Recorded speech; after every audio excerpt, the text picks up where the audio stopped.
What is actually working to get nutrition clients in 2025 and what used to work but is now dead? That is what we're talking about today. If we have not met, my name's Andrea Nordling. I am the founder of the Profitable Nutritionist, where I have the absolute pleasure of working with a whole lot of health and wellness business owners. And so I happen to know a thing or two about what is working and what isn't working. I also am going to be very transparent about what is working now what used to be working but is no longer working in my own business, and be really transparent about that as well, so that we can just have a real frank conversation about how things have changed and how we need to adjust. So first and foremost, let me just say that our businesses are not set it and forget it. This is not the food dehydrator of our childhood infomercial past. If you are of similar age to me, it's not just set it and forget it. It's not, all right? Things change. The market changed. We change. Our easiest clients change. The way that we help clients changes.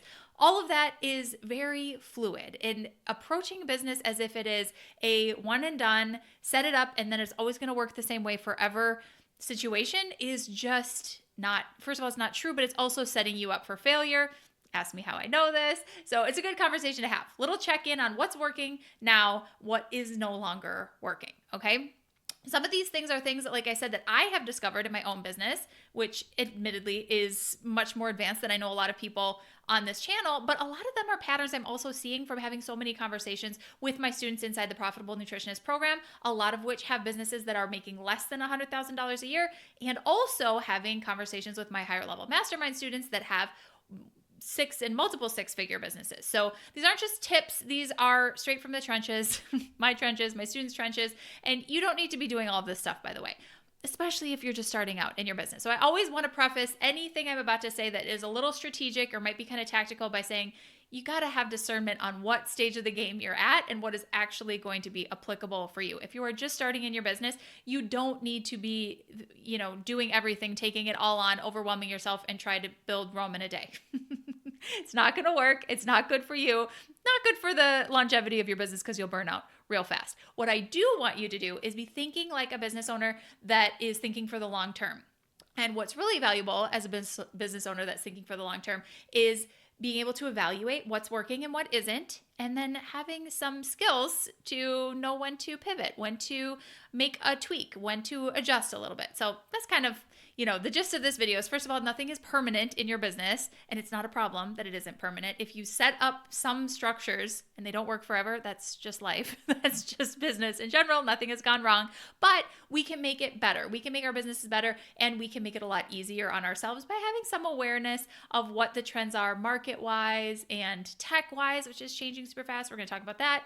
And obviously, you know all of this, and that's why you're watching this video right now. So the first thing that is not working is just being attached and sticking to what used to work. If I could show you my innermost thoughts in my mind, this is one that it's like dinging up a light bulb right there. Like, this is us. This is me. This is me. Like, I want everything that used to work to still work exactly the way that it did. Predictably, it would make my life so much easier as a business owner. And guess what? That's not working. Being attached to the past, being attached to past results, being attached, I see for my clients sometimes as like having success in a past career and thinking that that's going to translate to their wellness business. Like, we just can't be attached to what used to work, okay? What is working right now in the here and now is staying nimble, staying curious, and staying unattached. If you're nimble and you're curious, by nature, you're unattached to how things work. You're like, I'm going to keep trying. I'm going to keep iterating. I'm here for the long term. I'm going to figure it out. I'm resourceful. And I know that this is a changing environment. I'm just here. I'm here for the party. That's unattached. I highly suggest that you take that approach versus, oh my goodness, it's supposed to work this way. It used to work this way. What is wrong? What is wrong? I'm going to give you an example of this. I'm going to tell you a little story. In 2021, spring of 2021, I launched in the Profitable Nutritionist business of mine, I launched a promotion in May of 2021. It was called the Summertime Challenge, and it was a time management challenge. And it was where I taught my time management strategy. I taught it for free for 5 days, and then I invited people to join the Profitable Nutritionist program. Okay. I had about 500 people on my email list at that point. And I'm not on social media, so there was no other way that people were hearing about this promotion. It was only going out to people on my email list. So about 500 people got invited to this free challenge, and then they got invited to join my program. And it crushed. It absolutely crushed. I was super proud of it. And like, it was great. We had a great enrollment turnout, got a bunch of clients from that promotion. So I have done that same promotion. I've upgraded it. I've changed the content a little bit, but the bones of it has happened every May since then, because when something's working, we keep doing it, right? Well, right. Until it isn't working anymore, which brings us to May of 2025. In the here and now, we did the summertime challenge again. It was the best version that we've ever done. It had the most support. It had the most bells and whistles without overcomplicating it. But honestly, great challenge, great content. The people that were there rave about it. And my email list has grown quite a bit in the last 4 years, as you might imagine. So we have, well over 5,000 people on the email list now. So 10 times the email list size, and got less than half the results in enrollments from the same promotion. Which, if you're attached to the outcome, which I can admit that for a little while I was very frustrated with this. I was like, how can that be? I know that this works. I know this challenge works. I know the messaging works. I know all of it. Like, I know the problem that I'm solving for my clients. I know this content is so good. It helps them so much. Like, what is happening? I can be really attached to the fact that it should work the way it used to work. It didn't. So what choice does a person have but to just laugh and get curious and be nimble and try to detach from those results and figure out, okay, what are we going to do differently? What's the change here? Has the offer changed? Has the audience changed? Has the market changed? Has the technology changed? Well, I'm going to say that all of those things have changed in the last 4 years. For sure, all of those things have changed. However, we've done this same challenge yearly. So I know that, even a year ago, we got good results from it. 2 years ago, we got good results from it. But it was pretty dismal in comparison this May. So that led me to make the decision that I had been like waffling on for a while, but this kind of made the decision to test evergreen enrollment for the Profitable Nutritionist program for the first time since launching it in 2021. Now, if you're not familiar with that term, or like what I mean by that, I mean that we have done open and closed enrollments for the program, where it would be open for 6 or 7 days and then closed for the rest of the quarter. And then we would have an open enrollment period where we would welcome a bunch of new students into the program. We would shut the doors when we would really work as a team on supporting those new students, getting them up and rolling, and doing that in cohorts, for a lack of a better term. But anyway, open and closed enrollments. All right, that's how it's always been. And I really liked that. I really liked the structure of that for a lot of reasons. We weren't always marketing all the time. It was like we have a dedicated period of time where we're selling and we're really promoting hard, and then we close the doors and we really get to work on supporting the clients in the program. Okay, so I love that for a lot of reasons, and it worked really well for a while. And I would argue that it's not working well right now, and that the results of that have dwindled, so it's time to make a change. Staying nimble, staying curious. I told you at the beginning of this that I was going to just be really transparent. This is something that we're testing. Evergreen enrollment means that the doors are always open for the program now. So there is no open and close, it's just open. Will we continue this indefinitely? I'm not sure. We're going to measure the effectiveness of it. We're going to weigh the pros and cons of, if it's something we want to keep doing. But just, if you've been around for any length of time and you wonder about that change, or if you're just new to this and you're wanting an example of this in action, you can't always stick with what used to work when it's not working anymore. That's the definition of crazy, is doing the same thing over and over again and expecting to get different results, right? Okay, so evergreen enrollment for the TPN program is open now, something we're experimenting with. And I honestly never thought that we would do that, but here we go. So shameless plug, if that down in the description, there is a link to join the Profitable Nutritionist program if you want the step-by-step on starting and growing your wellness business to consistent 6 figures a year. That is the program to do it. Okay, so that was one example, little micro example of, things aren't working the way that they used to. We got to adjust. We have to be curious. We have to be nimble, and we have to try new things. One example for my business. I have an example of one of my students that I was coaching recently inside the TPN program. We do weekly coaching calls. And so she was wanting some advice or some coaching on her Google ads. And so in 2023 and 2024, she had excellent results with running Google ads. She had plenty of discovery calls, filled up her client pipeline with Google ads. They were working great. Very, very positive return on investment on the ads. And so she was super happy with that. It was like the, biggest way that people were finding her. She definitely gets referrals too, but Google ads was like her thing. And she had a baby. So she turned off her Google Ads and she went on a nice, luxurious, long maternity leave. And she came back, turned the Google Ads on again, and nothing. Like no results to speak of, not getting the right people, not booking calls. She's like, these ads just are not working anymore. And it was the same exact ad, same exact everything. They're just not working. So, part of the coaching is like, well, can we figure out why they aren't working? Has the tech change? Did something, like, is something not firing right? There's definitely some, strategy there and some coaching there to be had. So we exhausted that. But also it was just a reminder that, like, you know what, something has changed. And so how are you going to adjust? Are you going to double down on Google Ads and figure it out? In which case you're probably going to have to talk to 2 or 3 or 5 more Google Ads specialists, talk to some different people, get some perspectives, ask a bunch of people, like do a bunch of consults with Google Ads specialists and ask them what's happening and see how they would fix it. Get some more information, figure out if something changed in the market, something changed in the tech. Like, what do you need to do? Are you going to keep going there, or are you going to pivot a little bit? Because you know what messaging already works. I said you do have like a pretty big database of information here on what ads, like what messaging converts cold people that have never heard of you before to booking a call and becoming a client of yours.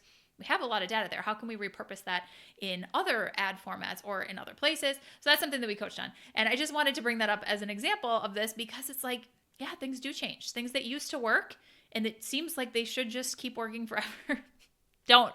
And we have to remember that as business owners, that, you know what, things are always changing. The market is changing, tech is changing, we're changing, businesses are changing, all the things are always changing. So yeah, there's that. I asked her during this coaching session a question, which I think is valuable for all of us, especially if we're wondering, is the tech working? This is always where my brain is going to first these days. When I hear someone say like, this used to work and now it isn't working anymore, I'm like, ooh, okay. Tech has changed so much, and I know this firsthand in my business because my business is primarily based on emails, email marketing, and sending content and valuable content via email. So I have to like give that background first. Everything in my business, email, email, email. I'm not on social media. I don't create content on social media. If you're going to get good stuff from me, you're subscribed to our emails, and every week I'm sending out multiple valuable emails of strategies and tips and all of the things via email. And guess what has changed a lot recently? I would say in the last 18 months. Actually, I could probably tell you exactly to the week when things really changed because I have a lot of stats on this, and that is email. It's email. It has changed a lot. Tech has changed the way that we interact with these tools that do make our life a lot easier and do make it possible for us to connect with people all over the planet, which is pretty cool. And it's the first time that this has ever happened in recorded history, that we can have businesses and have clients everywhere. Have the exact right people find us. Like, how cool is that? It really is not lost on me that this is pretty incredible.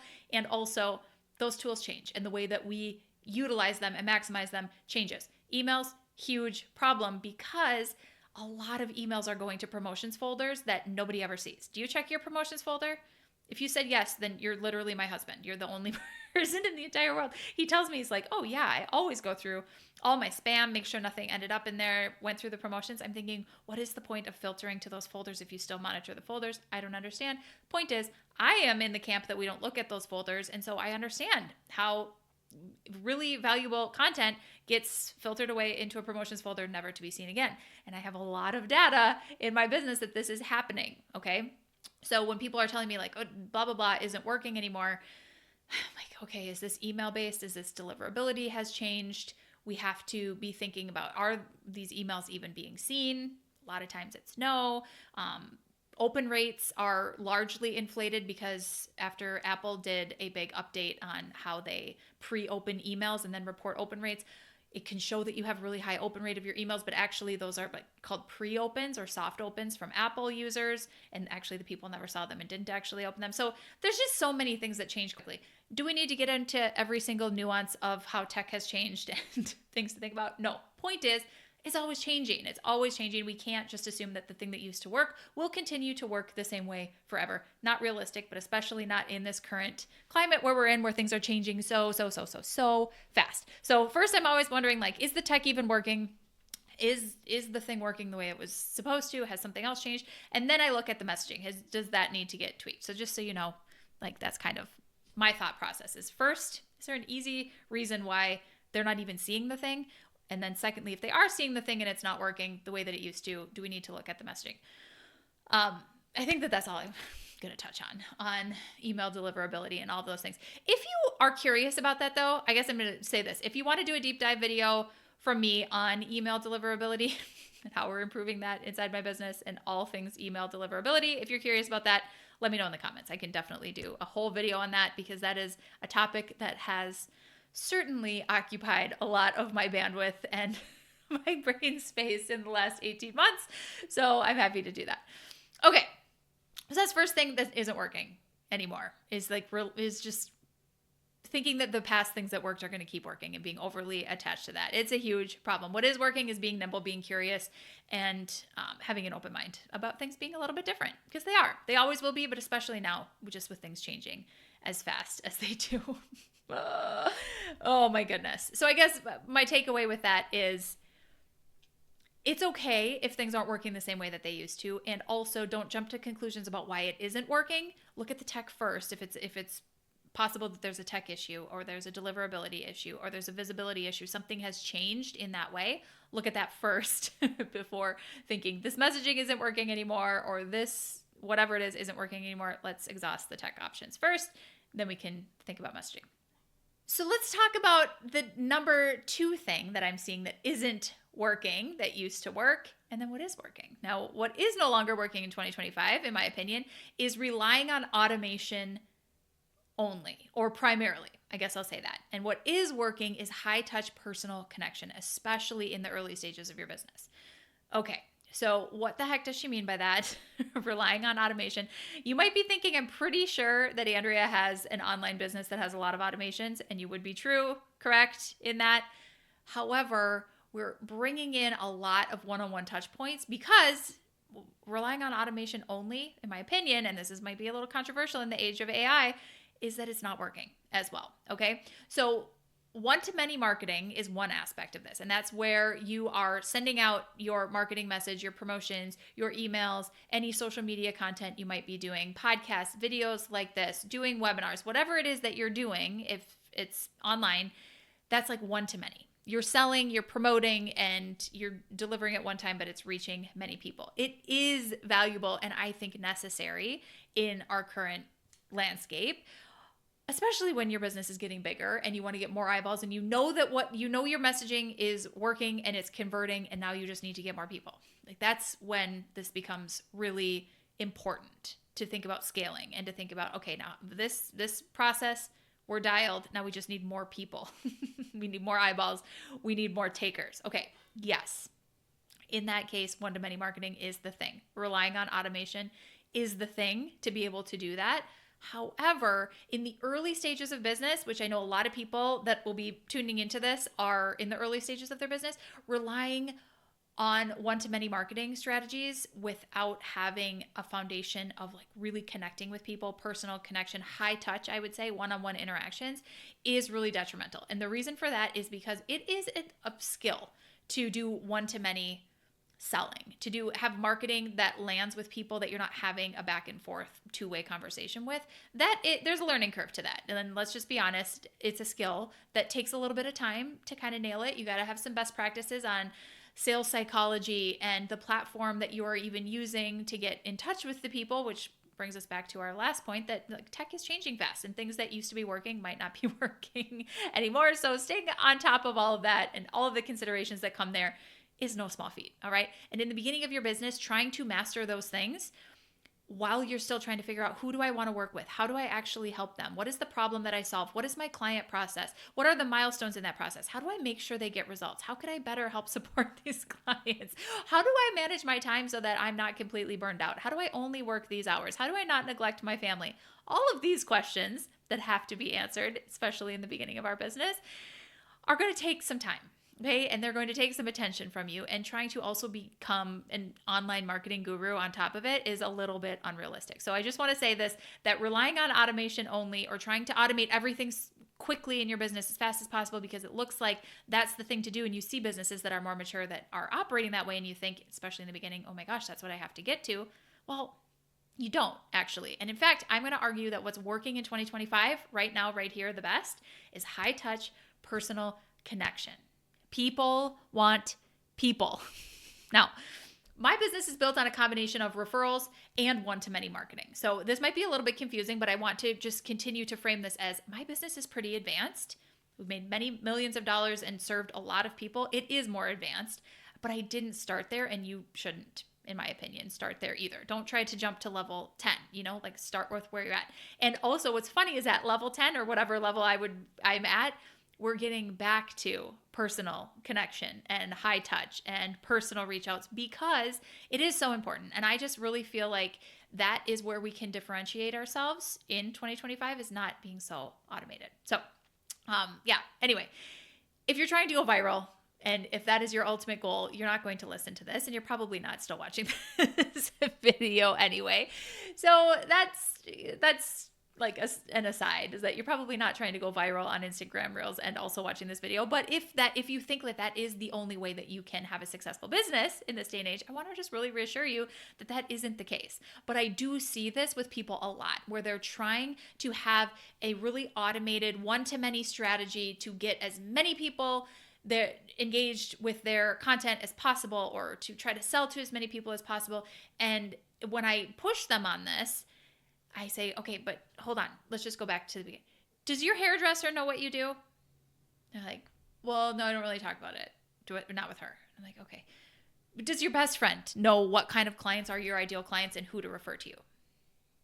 I mean, no, definitely not. I'm like, okay, let's start there. Let's start with the foundation and the super easy stuff, like to be trite, like the low-hanging fruit. Let's start with that. Let's have conversations with people in your life that are already interested in you, that want to support you, that love you, and would love to see your business be successful. Let's have conversations with them first before trying to crack the code on going viral on Instagram or something like that, which is just so, I don't want to say it's so difficult. It's so hard because I don't know that those are useful beliefs, but it is an advanced skill set. I'm going to say that. It's an advanced skill set. So let's not try to adopt this advanced skill set and master that. Let's start with the basics first. Automation has its place. I love it. I think that we can all benefit from it in our business in a lot of ways. And also, I think that one-on-one reach outs, one-on-one conversations, one-on-one follow-ups in whatever way feels good to you and is in alignment with how you best show up to support people, I think that is what you really need to lean into. Like, I don't even like saying you really need to do that. How do I know what you really need to do? My suggestion would be that you think about potentially leaning into some more personal outreach. But that's what we're doing in my business, honestly. We have somebody that is on the team whose sole job is to just follow up with every lead that comes in onto our email list, to ask, how can we help them? What are your goals for your business? And to start conversations. And that, to me, feels so valuable in this age of automation. So I just, I will just offer that. That's my perspective. Maybe you don't need to do that, but in my perspective, I'm seeing that is really helping a lot with, I guess I'm going to say the word connecting, which is connecting to people, having an authentic connection to people. And we are hearing that they're really appreciating getting a personal podcast playlist, for example, based on exactly what it is they're struggling with, or a video training on exactly what it is that they're struggling with, because we're having these one-on-one reach outs. Yes, there were automated means that brought them into our ecosystem, but having the one-on-one touch points is huge. We're also doing sales calls. I'm personally taking sales calls in 2025. This is the first time ever. For 2019 through early 2025, I've never done sales calls to sell any business coaching programs, any of my programs, anything. This is new. But here's what I'm hearing. People are like, oh my gosh, I can't believe it's really you. I can't believe I really get to talk to you. This is so helpful. And I'm loving it too, because I'm learning a lot about my people that is a little bit different than what I thought. When I'm asking them really specific questions, I already think I know the answer. And then they're surprising me with it's a little bit different than what I thought the answer was, which is really helping me to adjust a little bit in the messaging and adjust a little bit in our processes and in how I am, approaching business in 2025, which goes back to, what I said first, which was the big thing that isn't working is being attached to the way it's always been. We got to iterate. We got to change. And so that's another way that we're doing that here in our business. And, I just think There's room to be curious and experiment with all of the things. I'm having so much fun doing these one-on-one sales calls, and that is not something I've ever even done before in this business. So kind of interesting. I do have some student examples of this as well. I had somebody that I recently was coaching in TPN, and she was like, oh my gosh, my email list is clicking the links, but they're not booking consults. Like people, I can see they're opening the emails, they are clicking the links, but nobody is booking consults. And I told her, okay, so what if you just emailed every single person who opened and clicked, but they didn't book with you, and just personally follow up with them and start a conversation? And she's like, oh my gosh, that's going to feel like stalking. That's a lot. I don't think I should do that. Then she kind of processed it and she talked through it. And she said, what am I supposed to say? Am I supposed to say, I was creeping on you and I saw that you clicked a link, but you didn't book and I want you to book? It's like, I don't think I would say it exactly like that. But we coached on it and we, like explored it a little bit. And I said, what would it feel like to you if someone followed up that way? I said, for example, what would it feel like to you if I followed up that way with you? And she's like, oh no, I would feel like really seen. I would feel really special. Like they really cared and were trying to help me. I was like, yeah, exactly. Right. Your people want to feel like that too. They want to feel like they're a human. They're not just a number on a list. Like they're not just an anonymous whatever. There's a real person behind every single person. You have real problems. You can solve them. What would it be like to have one-on-one reach outs instead of automating everything? And this kind of does play back to the first point that I made that, it used to work fine to automate everything. It used to. It's just not anymore. It's just not, because promotions folders, because endless marketing and promotion and people seeing ads and people just being inundated with all of the sales all the time. That's not working as well anymore. It's just getting lost. So how do you differentiate? How do you be nimble? How do you be a little bit curious about, how do I make a connection with somebody? How do I follow up with somebody in a different way? I have another client in TPN who is sending personal handwritten postcards to people. I'm like, you know what? That is kind of genius. Now, I don't know for everybody if that's even possible, but I like the ingenuity of it. And I just like the willingness to go a little bit out of her way and spend a little bit extra time to really make a connection and an impression with someone. And I think that will pay back dividends in her business too. It already is. I mean, I could say that already is working. So, okay. People ask about like tactically with this, with not automating everything and having one-on-one reach outs. I get some questions like, should I collect phone numbers now? Is that going to reduce conversions if I get phone numbers? Because some of the things that we're talking about is like, can you text people? Can you send SMS marketing, because emails are getting heavily filtered to promotions like we already talked about.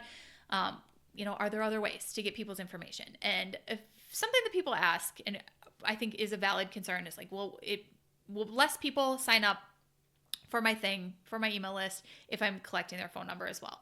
And the answer is maybe slightly, yes, but it will qualify the leads better, in my opinion. If somebody is not willing to give their phone number, I just think they're probably not that engaged anyway. And so let that go. Like let that worry just evaporate. A little bit of friction filters in people who are serious and filters out just freebie seekers, in my opinion. And whether or not that's true, we'll never know, but I think that it's a useful belief to adopt. So just do that. Okay. Yeah, I think that's all I really have to say about this one, about automations only versus one-on-one reach outs. I'm sure actually I could expand on this quite a bit. If you have questions on that, leave them in the comments. I'm happy to answer. Maybe I'll do some future videos on that. But I think the big takeaway is how could I do something that isn't scalable? Like how could I do something that is a little bit more time intensive but creates a connection with somebody? And how can I treat them like a VIP? How would I want to be treated like a VIP? And what would really knock my socks off? Like ask some of those questions and see how you could adopt them. All right, you know what else is not working in 2025? Hoarding your expertise. It's not working. You know what is working? Giving value and information freely and confidently, and then selling the implementation of that value and that information. Okay, what does that mean? Hoarding your expertise. Well, in the past and until recently, it made sense to kind of protect some of the information that you had because it was just for people who paid. So I get this. It's like, what do I give away for free versus what do only paying clients get? That was a thing, okay? That was a thing before AI and technology has changed so much that the information is everywhere. It's already out there for free in lots of different places. You really don't have any secret information that people can't get elsewhere. That's not a thing. anymore. Okay. There used to be a case to be made that there was like, there was the free stuff, there was the paid stuff. We no longer have that world that we're living in. All of the information is there. It's all free anyway. So take that off of your things to worry about list. And think about, I just give the information. I give people the information. I talk about the information. I'm free with the information and the value. And what I'm selling is the implementation of that information. What I'm selling is helping them actually do something with that information and make a difference from it. That is what you're selling, by the way. The information is everywhere. We can listen to podcasts. We can watch YouTube videos like this. We can do all of the things to get the facts, to get the info. And if you don't implement it, it doesn't matter, right? I know that I can help you implement the information in this video, by the way. Shameless plug for the Profitable Nutritionist Program. Link in the description.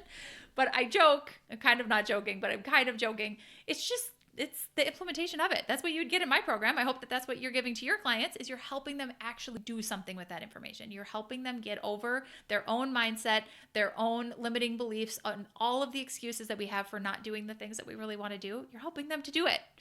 Not to be confused, not to be overwhelmed. You're giving them a path to make that easier so they can actually implement the information. But don't worry about withholding information, okay?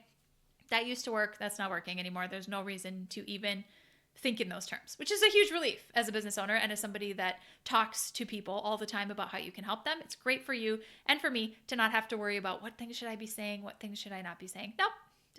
No, not even something you need to worry about.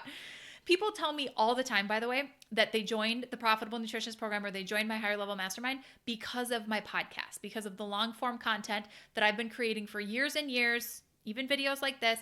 They're like, I trust you because I know what you believe in. I already know what your philosophies are. I already know what you are going to teach me in the program because I've been listening to you already. I already trust you, which is great. They know coming into my programs that they don't need more information. They need support. They need help with the implementation. They need structure on what steps to do the things in. They need coaching on their mindset. They need to see where they are having some limiting beliefs. They need to see where they're in their own way and having somebody else to guide them through that. That's what they are paying for. I offer that the same is happening for you, right? People need help with the implementation and actually getting the results. But the information is really secondary to that because the information is free everywhere all the time in this day and age. Where I really see this become problematic and where I coach a lot of my students in the TPN program, especially on this, is when they are scared to give away too much because they think that people won't pay them if they give too much information up front. But their clients are overwhelmed with information already. They're constantly overwhelmed with the information. They've been trying to DIY. They've been trying to sleuth through and figure out what is what. And that's not helpful. So giving the really condensed, easy to understand, simplified version of the information is the service that you get to provide. So I think in all conversations, lead with that. Like, make it so simple. Give the information, but in a really simplified, doable, understandable way that an elementary school kid could understand. Do that, and that person's going to want to pay you to help with more. They'll be like, I want more of this. You made this simple. You made me really get this. You made this not feel so overwhelming. I want more of that. I'm going to pay you because you're going to help me with more of this ease and less of the overwhelm. Okay. This brings me to kind of like an aside, but a really fun example of it, which is why people actually pay you as like you get to be their unfair advantage. So I heard this story recently, or actually I heard this a long time ago, and then it got brought up again recently in a discussion that I was having with a colleague where she was talking about being the unfair advantage for your clients. And she was like, do you remember on The Amazing Race, there was one season in particular, if you remember the show The Amazing Race, I don't even know if The Amazing Race is still going on, doesn't matter. But in The Amazing Race, there was this one couple that famously like won every single race. Like they were so good. They were way ahead of everybody else and they won. And the reason for that was because their strategy was to get to the new destination, find a local, pop them in the back seat, and then to ask them all the questions. And the local would just tell them, oh, you need to go here, you need to do this. And it was their unfair advantage, the local in the back seat. So apparently in later seasons of The Amazing Race, they made that illegal because of this couple that was like, well, duh, here's what we're going to do. We're just going to get this unfair advantage by having the guide in the back that helps us win everything. You are the unfair advantage for your clients in that same way. You're the teammate that knows where the pit stops are and like where the roadblocks are that are coming up ahead. All the mixed metaphors, but You know what I'm saying? All right. So anyway, hopefully that's helpful as an illustration of what's working, what isn't working. And I'll tell you what isn't working is thinking that you have to gate the information. Information is free. It's out there. They have it already. What you get to do is help with the simplified implementation of it. Make it more convenient. Make it easier for them to understand. Keep them accountable. Keep them moving forward. Remind them of how far they've come. Not just how far they have to go, how far they've come. Be their cheerleader. That's what they're paying you for. Okay? So all that to say, the theme here of what I wanted to get across and what I'm really seeing is humans want humans. People want people. Yes, there are a lot of tools. Yes, AI is crazy with the capabilities of what is possible that wasn't even just a year or two ago. Yes, there's a lot of discussion to be had around that. But as things get more automated, as things get more whatever that is, people want people. They want help. They want to connect with somebody. They want one-on-one. They want that. Like you want it. I want it. Even if we haven't thought about it, maybe actively, I bet that that's the case for you. I know it is the case for me. So, little recap. Be nimble. If it's not working anymore, be willing to ask why and be willing to challenge yourself. Am I attached to this because I just feel like this is the way I've always done it and I have to keep doing it this way? Because I know that I definitely have had those thoughts. So it might be time to be taking a pause and asking some questions there. Don't just keep repeating what you've always done because it used to work. And you feel like if I just do it harder or do it more, that it'll work again. Might not be the case. A lot of things have changed recently. So just don't keep doing what isn't working. Let's ask questions about it. I'll let that one rest. And then secondly, human connection over automations. Yes, automations. Yes, love automations. Yes, we will automate things, but especially earlier in your business, human connection, human touch points, one-on-one, two-way conversations. All of that is going to yield so much more in terms of clients coming to you, in terms of money that you make, in terms of data that you get about what lands with people. When I say it this way, I notice that people ask me a lot more questions. When I say it this way, their eyes kind of glaze over and they don't understand what I'm talking about. You can't get that kind of data from automated conversations, from automated messaging, from one-to-many selling, however you want to say that. You can't get the same insights. You're not going to learn as fast. So having, I just say this for anyone watching this in the beginning stages of your business as you're trying to figure out, at what rate should I be implementing tech into my business? I just really strongly feel that you will get so much more out of not automating things in the beginning and having a lot of human connection and conversations and interactions, and then being really curious about what part of that worked and what didn't. And what should I do more of and what should I do less of? And just evaluating in that super simple, basic way. But it is going to teach you so much so that you know what to automate later. And then that will be more effective. I think a real business versus a fake business, what does that even mean? I don't even know what that means, but I think an effective business, maybe instead of saying real business, I'm going to go with an effective business, has word of mouth and referrals and personal outreach as a component of the business. It gets traction the fastest. There's no technology that can outpace it. Business has grown for thousands of years because of word of mouth and good old-fashioned networking, and all of that still works. So what's working in 2025 and beyond, I'm sure there will be a lot of new tech stuff that we don't even know about that will, help with a lot of things, but it will never not be true that word of mouth and human connection and human promotion is going to work and will always work. And referrals mean more than anything. You know that when you get referred to a product or service or restaurant or whatever it is, any type of business from somebody that you trust, you believe that. You already trust that person and they're telling you you have to go there.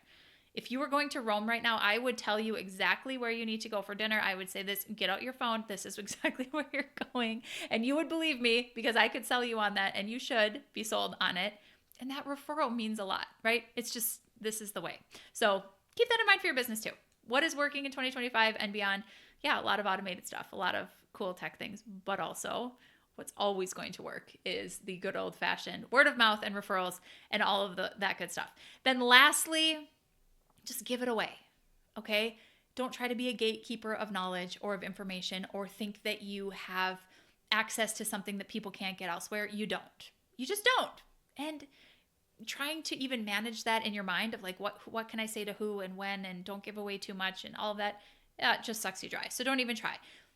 Give away the information in a valuable way. Like, help people when you can. Add value. Be in service to your people, and also be a guide for those that want to pay for the implementation, those that want to pay for more one-on-one support, for more, and maybe it's not even one-on-one, but more personal support, more personalized support, more structure. I don't give one-on-one coaching to everybody in the TPN program. However, you get a lot of structure, you get a lot of accountability, you get a lot of other touch points that help guide you to the outcome that you want. And that's what you're purchasing when you purchase the program. You're getting the implementation of the information that you could probably find for free elsewhere. I know I give a lot of it for free, but the implementation is what you pay for. I just, would offer that you could think of your own services the same way, and that might be a really good idea to do here in 2025. So lastly, as a final reflection here, maybe ask yourself also, where are you clinging to a certain strategy or belief that isn't serving you anymore? Whether that is business related or elsewhere, I'm not really sure, but I think probably we can think about some business beliefs or some thoughts about money or thoughts about clients or thoughts about technology or thoughts about changing market conditions or thoughts about people's willingness to invest in themselves, all of those things. Where's any of that coming up that you might want to explore, having a different belief or a little change there? I don't know. That could kind of influence where you need to look at a little pivot in your business too. All right, my friend.